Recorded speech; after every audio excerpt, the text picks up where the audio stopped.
Welcome back साथियों, स्वागत है आप सबों का बोस्ट में एजुकेशनल के नए वीडियो में। आज हम लोग सीखने के लिए जा रहे हैं नॉन फिनिट वर्ब के बारे में। नॉन फिनिट वर्ब क्या होता है?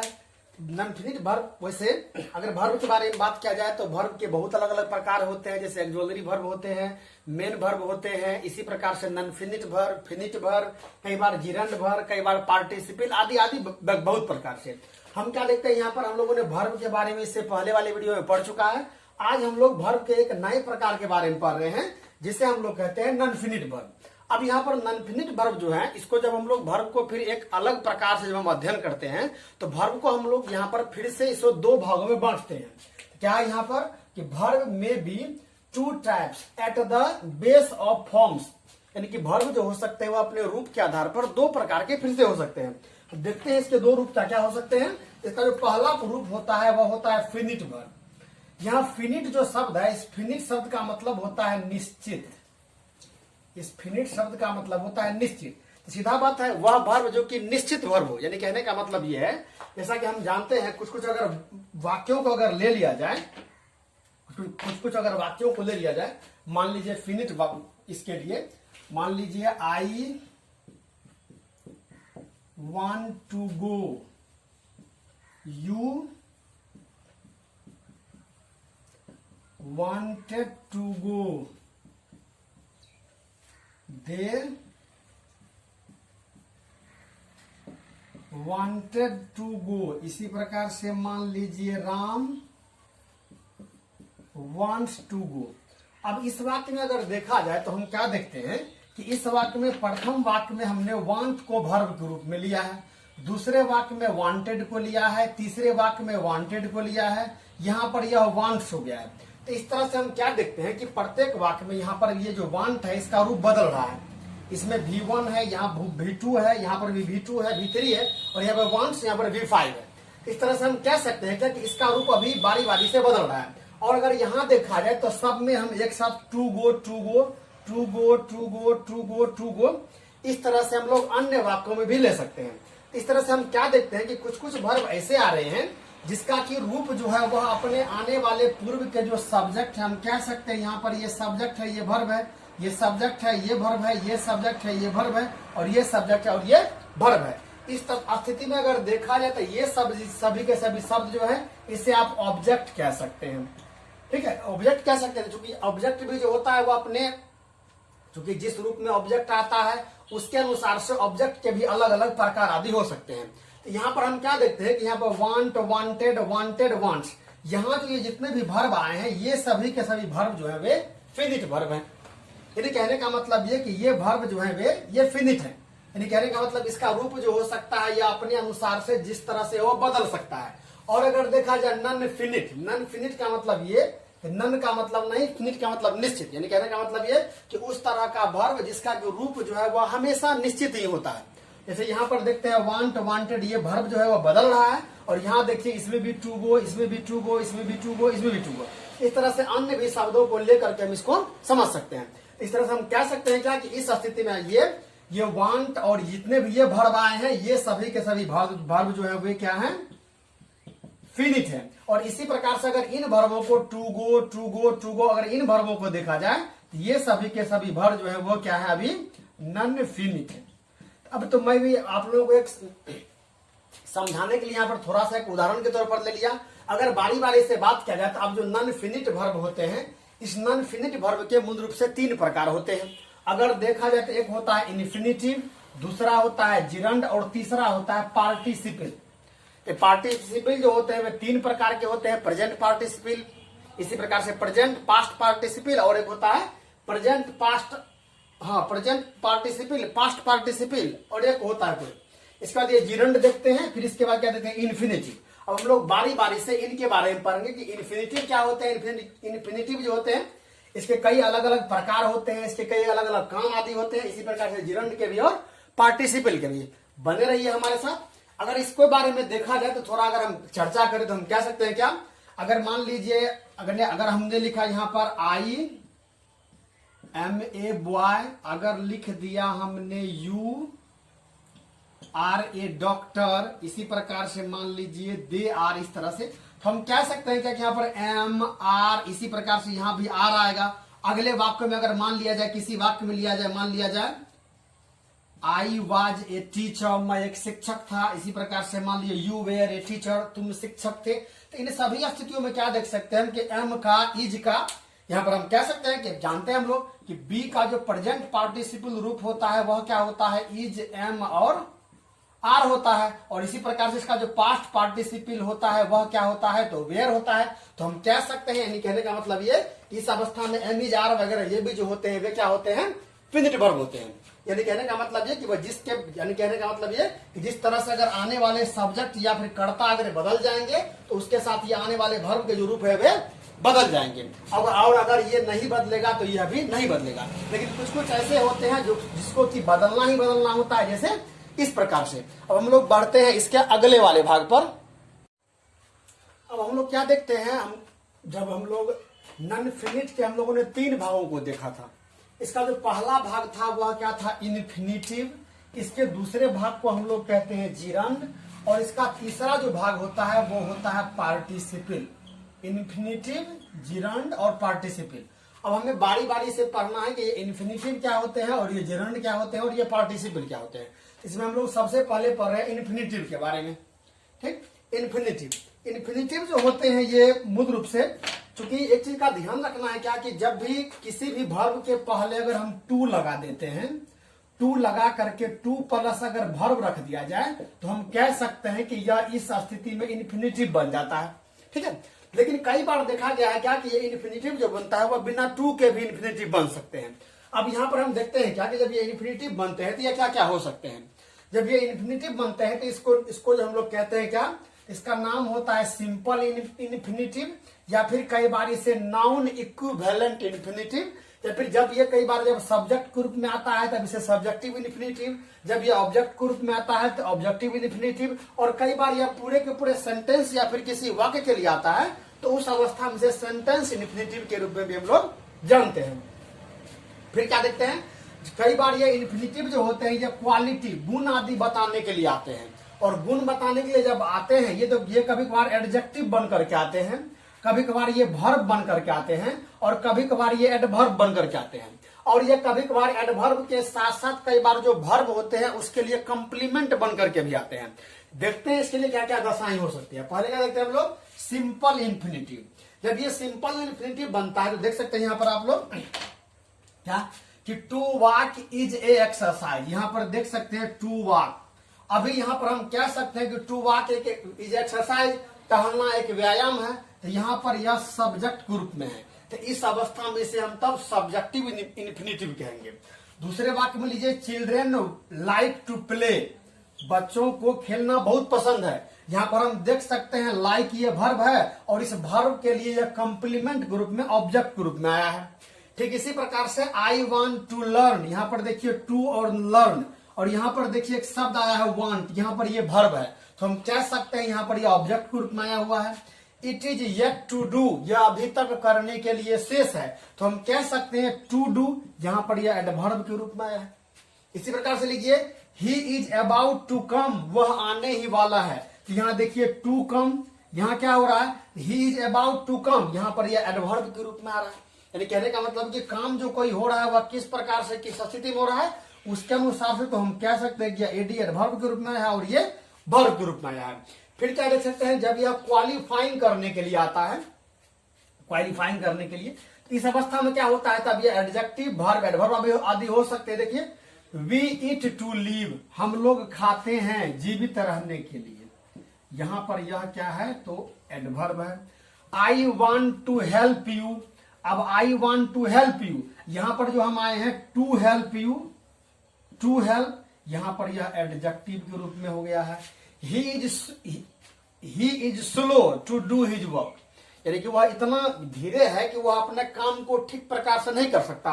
He is slow to do his work, यहां पर देख सकते हैं टू डू, यहां पर यह एडजेक्टिव के रूप में आया है। It is necessary to solve, यह पूरा करना बहुत आवश्यक है। देख सकते हैं यहाँ पर यह नेसेसरी आवश्यक, यानी कहने का मतलब काम तो करना ही है लेकिन यहाँ पर नेसेसरी जरूर ही करना है। इस अवस्था में एडवर्ब के रूप में आ गया है। I have no horse to ride, मेरे पास कोई घोड़ा नहीं है सवारी करने के लिए। देख सकते हैं यहाँ पर to horse, to ride, ride का मतलब सवारी करना होता है, इसीलिए यहां पर यह एडवर्ब के रूप में आया हुआ है। फिर क्या देखते हैं हम लोग कई बार, देखिए यहाँ पे कि I have some food to eat, देख सकते हैं यहाँ पर यह टू ईट एडवर्ब के रूप में आ गया।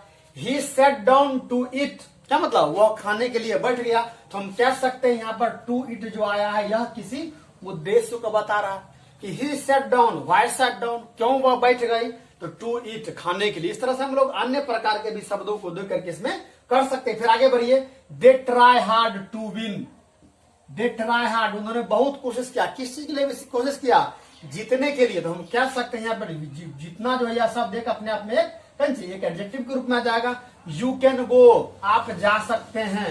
राम में कम, राम आ सकता है। अब यहाँ पर क्या देखते हैं हम लोग, जितने चीजों के बारे में हम लोगों ने पढ़ा उससे यह कुछ अलग हट करके आ गया है।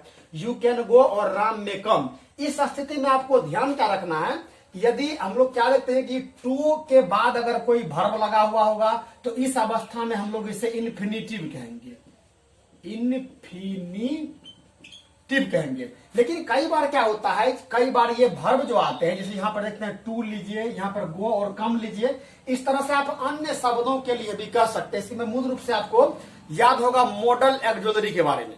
मॉडल एक्सोलरी की कुल मिलाकर के संख्या 13 थी, जिसमें हम लोगों ने पढ़ा था क्या, इसमें था क्या, can, may, should, would, may, might, dare, would, need, ये सभी के सभी कुल मिलाकर 13 जो थे।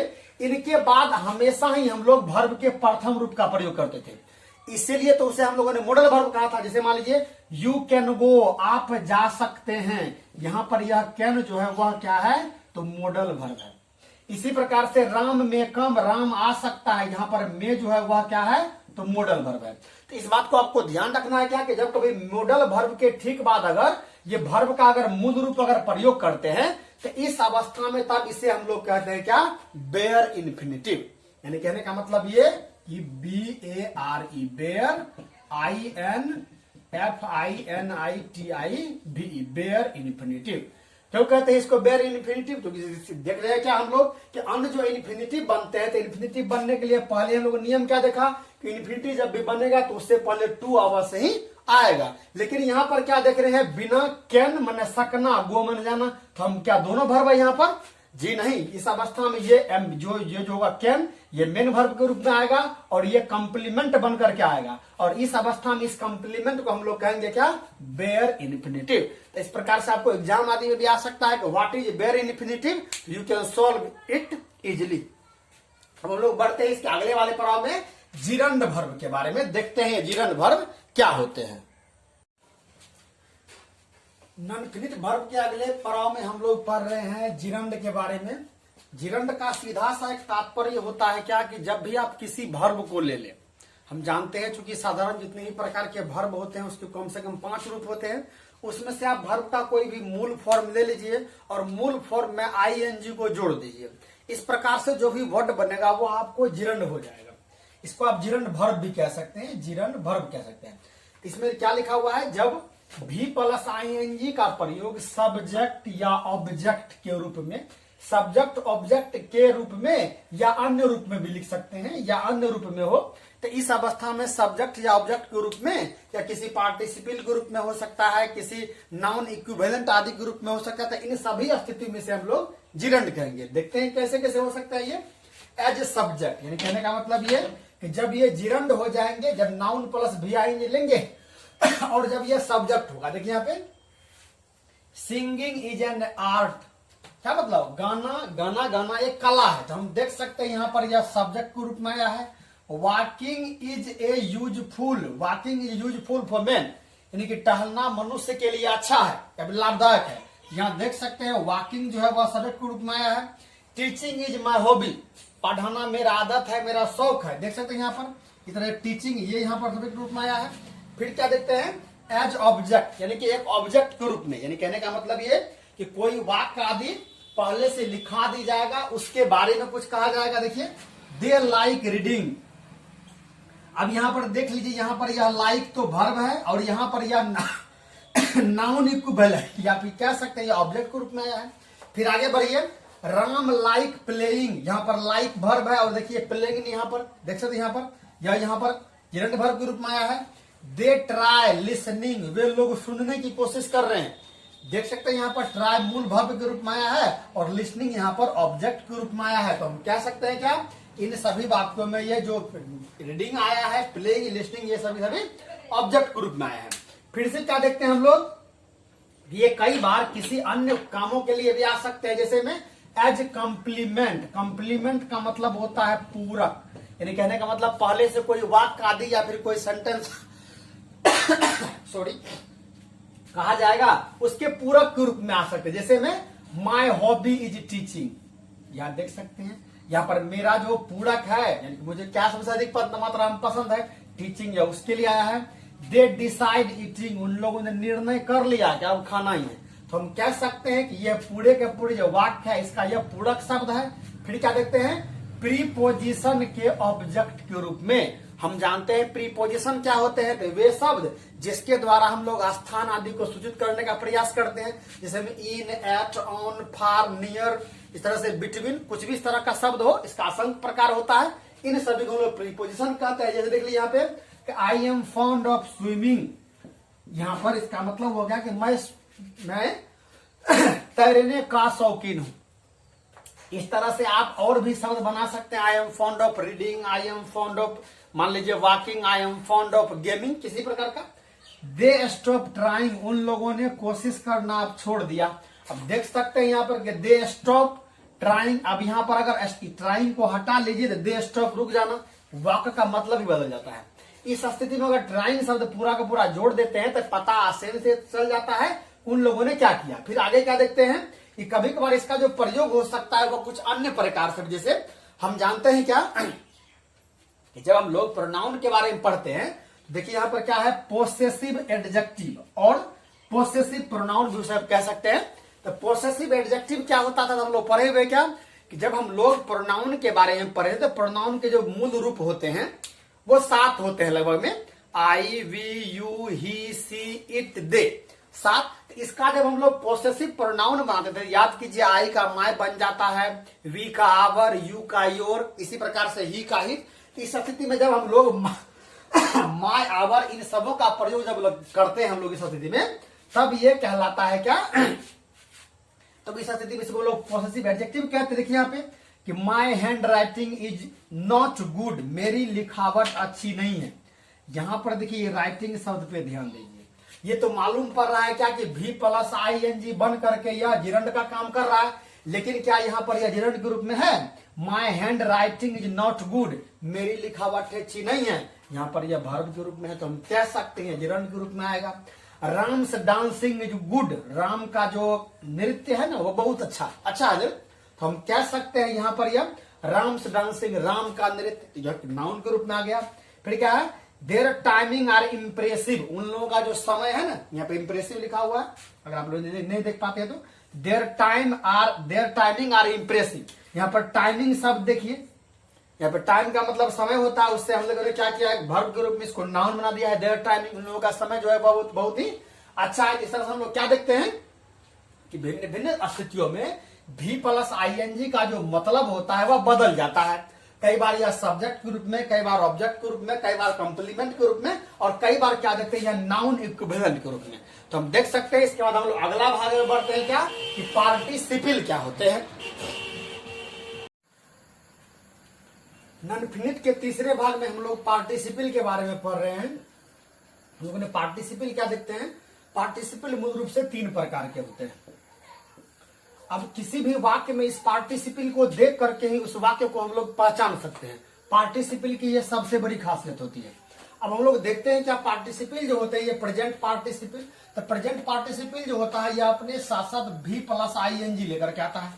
अब इसके साथ साथ आप यह भी ध्यान रख सकते हैं क्या कि चूंकि हम जानते हैं जब हम लोग गुण आदि बताते हैं किसी के बारे में, किसी के दशा आदि को बताते हैं, तो गुण दशा आदि बताने के लिए हम लोग बी के फॉर्म का प्रयोग करते हैं, याद कीजिए। और हम लोग जानते हैं क्या कि बी का जो प्रेजेंट पार्टिसिपल होता है वह क्या होता है, तो इज, एम और आर होता है। इसी प्रकार से बी का जो पास्ट पार्टिसिपल होता है, ये बी का पास्ट पार्टिसिपल क्या होता है, तो वाज और वेयर होता था। ये गुण और दशा बताने के लिए।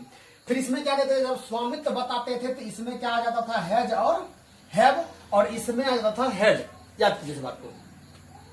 इस तरह से हम लोग क्या देखते हैं, पार्टिसिपल जो होता है प्रेजेंट पार्टिसिपल, दूसरा होता है पास्ट पार्टिसिपल, और तीसरा क्या होते हैं, परफेक्ट पार्टिसिपल। अब देखते हैं तीनों को बारी बारी से हम लोग। जब भी हम देखते हैं तो जैसे कि नाम से ही मालूम पड़ता है प्रेजेंट पार्टिसिपल, तो इसमें इसका जो मूल रूप होता है वह भी प्लस ING करके आता है। जैसे में रनिंग, जंपिंग, ईटिंग, इस तरह से आप कोई असंख्य प्रकार के वर्ब लेकर के उसमें ING आप लगाते रहिए, सभी के सभी पार्टिसिपल बनते रहेंगे। फिर अगला देखिए, इसमें उदाहरण के तौर पर हम ले सकते हैं आई एम गोइंग, ये भी पार्टिसिपल ग्रुप में है। दे आर ट्राइंग, वे लोग कोशिश कर रहे हैं, ये पार्टिसिपल ग्रुप में है। जंपिंग बॉय, ये पार्टिसिपल ग्रुप में है। इंटरेस्टिंग फैक्ट, दिलचस्प कोई भी तथ्य वगैरह, ये भी। फिर देखिए गोइंग मार्केट टू परचेज, बाजार जा रहे हैं सामान खरीदने, यहाँ पर देख लीजिए पार्टिसिपल ग्रुप में है। फिर क्या इसके बाद रीडिंग बुक टू फाइंड, किताब पढ़िए पता लगाने के लिए, कुछ भी जानकारी आपको लेना हो आपको तो किताब पढ़नी होगी। फिर इसके बाद क्या देखते हैं, पास्ट पार्टिसिपल। पास्ट पार्टिसिपल जो होता है इसका रूप क्या होता है, तो वर्ब के साथ डी या ईडी या ईएन लगा हुआ रहेगा, और ये मूल रूप से वर्ब का दूसरा या तीसरा रूप होता है मूल रूप से। लेकिन यहाँ पर हम लोग मूल रूप से पास्ट पार्टिसिपल के बारे में जब पढ़ते हैं तो यह मूल रूप से दूसरे रूप के बारे में लेते हैं। जैसे प्ले से प्लेड बन जाता है, लाफ से लाफ्ट बन जाता है, गो से जानते हैं गो वेंट गॉन, टैक टॉक टैकिंग टैक्स, इस तरह से फिर देखते हैं। यहाँ देखते हैं यू प्ले, इसके बाद लीजिए ही लाफ्ट, देखते हैं यहाँ पे ये लाफ्ट देखने के साथ ही आप पता कर लेते हैं क्या, इसके बाद कोई हेल्पिंग वर्ब अगर नहीं है तो सीधा या कहां से आएगा, पास्ट को इंटीग्रेट करेगा। फिर क्या देखते हैं आई सो हिम टिडेड, यहां पर अब क्या देखते हैं हम कि इसका प्रयोग हम लोग कई बार जब पार्टिसिपल के रूप में करते हैं तो इस प्रकार हो जाता है, जैसे आई सो हिम टिडेड, मैंने उसे थका हुआ देखा। अब यहां पर देखिए तो टिडेड आपको नाउन की तरह मालूम पड़ेगा। फिर देखिए यहां पर यू कीप्ट मी वेट, आपने मुझे इंतजार को रख दिया, इंतजार करने के लिए छोड़ दिया, मैं इंतजार कर रहा हूं। अब वहां पर अगर मैं इतना देर से क्या कर रहा था, इंतजार, यहाँ पर एक नाउन की तरफ विभर की तरफ दिया जाता है। फिर देखते हैं यू लुक फ्राइटेंड, यहाँ पर भयभीत होना, देख सकते हैं यहाँ पर क्या कि EN, इसके बाद क्या देखते हैं यहाँ पे यू कीप्ट मी वेट, हाँ चलने वाला है, वेटेड दे सकते हैं यहाँ पे वेटेड। फिर आगे बढ़िए, इसके बाद फिर क्या लिखते हैं परफेक्ट पार्टिसिपल, इसका जो मूल रूप होता है वह क्या होता है, हैविंग प्लस डी या ईडी या EN, यानी कहने का मतलब ये कि ये present having plus past participle भी आप यहां पर रख सकते हैं। जैसे में इसमें कुछ भी वर्ब लीजिए उसमें अब ये डी ईडी ये सभी के सभी सब जोड़िए, इसमें भी आपको ध्यान रखना पड़ता है कि किस में आपको किसको जोड़ना है। फिर देखते हैं क्या कि हैविंग फिनिश्ड, फिनिश का मतलब समाप्त करना होता है। हैविंग टिडेड, थक जाना। यहाँ पर क्या लिखते हैं, अब जब इसका प्रयोग करते हैं तो यहाँ पर कुछ इस प्रकार से आप इसको दो प्रकार से बना सकते हैं वाक्यों में। देखते हैं यहाँ पे कि ही फिनिश्ड हिज वर्क ही लेफ्ट, यानी कि वह अपना काम समाप्त किया, और लेफ्ट का मतलब जगह छोड़, आसान से छोड़ दिया, वो चल गया वहां से। इसी को हम इस प्रकार से लिख सकते हैं क्या कि हैविंग फिनिश्ड वर्क ही लेफ्ट, हैविंग फिनिश्ड वर्क ही लेफ्ट। फिर क्या लिखते हैं he has lunch he cam, यहां पर देख सकते हैं क्या कि यहां पर ये नाउन जो है वह दो बार आया है, और इसमें भी देखिए दो बार आया है। यानी कहने का मतलब ये कि जब कोई काम अगर एक काम के बाद दूसरा कोई काम अगर शुरू हुआ हो या समाप्त हुआ हो और दोनों का कर्ता अगर एक ही समान हो तो इस प्रकार से तब इसको आप बदल सकते हैं। देखिए यहाँ पे हैविंग फिनिश्ड वर्क ही लेफ्ट, फिर क्या कहते हैं he has lunch he cam, having lunch he cam, देख सकते हैं यहाँ पे हैविंग लंच, देख सकते हैं यहाँ पर। तो इस तरह से हम लोग इसका प्रयोग कर करके हम लोग ये पार्टिसिपल ग्रुप में कर सकते हैं। अब लोग देखते हैं इसके बारे में कुछ और, जो ये पार्टिसिपल होते हैं इसके कुछ और प्रयोग आदि होते हैं, उसके बारे में हम लोग बढ़ते हैं अगले पड़ाव में। पार्टिसिपल के प्रयोग पर अगर ध्यान दिया जाए, क्या यूज ऑफ पार्टिसिपल, इसमें क्या क्या दिया गया है, तो प्रोग्रेसिव तथा परफेक्ट टेंस में, प्रोग्रेसिव टेंस में तथा परफेक्ट टेंस में हम लोग पार्टिसिपल का प्रयोग करते हैं। दूसरी अवस्था में क्या होता है, जब दो या दो कार्य एक ही सब्जेक्ट द्वारा हुआ हो तो इस स्थिति में हम लोग भी पार्टिसिपल का प्रयोग करते हैं। तो प्रोग्रेसिव का मतलब जानते हैं हम लोग कंटिन्यूअस होता है, हम जानते हैं टेंस में जो प्रेजेंट कंटिन्यूअस जिसमें रहा है, रहे हैं, रही है लगा हुआ होता है, और यहाँ पर परफेक्ट जिसमें कि चुका है, चुके हैं, चुकी है, या है, ये है, ई है, या ई भी कई बार लगा हुआ रहता है, इसमें हम लोग इसका प्रयोग करते हैं। इसके बाद अन्य अगर इसके बारे में अगर आपको जानकारी नहीं है तो आप हमें कमेंट बॉक्स में बताएं, मैं टेंस पर एक नया वीडियो बनाने जा रहा हूं। फिर यहाँ क्या इसके बाद जब दो कार्य एक ही सब्जेक्ट द्वारा हुआ हो, जैसे में ही जंपेड अप, यानी कि वह ऊपर की ओर उछला, ही रन अवे। यहाँ क्या देखते हैं कि यहाँ ही यहाँ इस सब्जेक्ट का भी कर्ता ही है और यहाँ भी कर्ता है, दोनों काम एक ही व्यक्ति के द्वारा हुआ है। और यहाँ पर पहले यही व्यक्ति उछला है और उछलने के बाद फिर से दौड़कर भाग गया है। तो यहाँ पर दोनों को जोड़ करके हम ऐसे लिख सकते हैं, जंपिंग अप ही रन अवे। देख सकते हैं पहली अवस्था में वाक्य थोड़ा बड़ा और भद्दा सा था, और यहाँ पर वाक्य जो होता है वो थोड़ा अट्रैक्टिव, आकर्षक सा हो जाता है। फिर क्या देखते हैं, you opened the bag and talk out the book.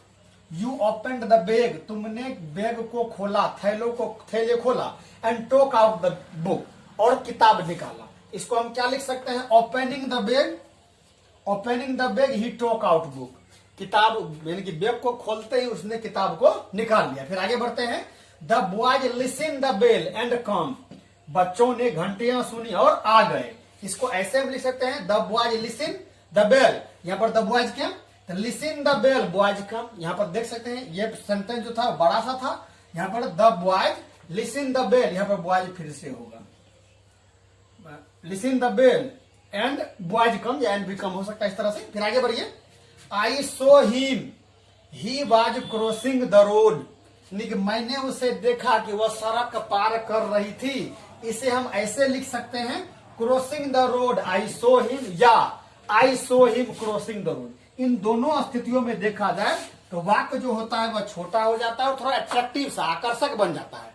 फिर आगे क्या देखते हैं हम लोग, कई बार हम लोग प्रेजेंट पार्टिसिपल और पास्ट पार्टिसिपल का प्रयोग हम लोग एडजेक्टिव की तरह करते हैं।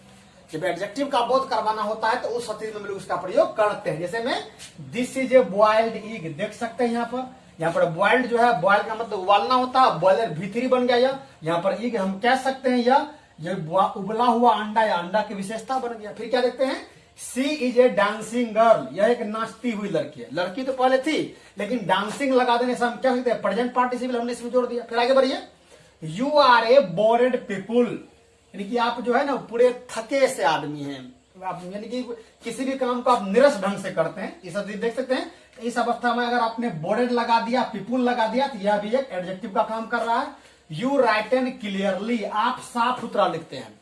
तो हम देख सकते हैं यहाँ पर राइट एन आया है और इसके पहले ये क्लियरली आया है। तो इस अवस्था में क्या कहते हैं, राइट एन जो यहाँ पर शब्द आया वह एडजेक्टिव की भांति आया है। आशा करता हूं यह पूरा का पूरा वीडियो आपके लिए उपयोगी सिद्ध होगा। अगर आपने अभी तक हमारे चैनल को सब्सक्राइब नहीं किया है तो कृपया सब्सक्राइब करें और बेल बटन पर अवश्य क्लिक करें। धन्यवाद फॉर वॉचिंग।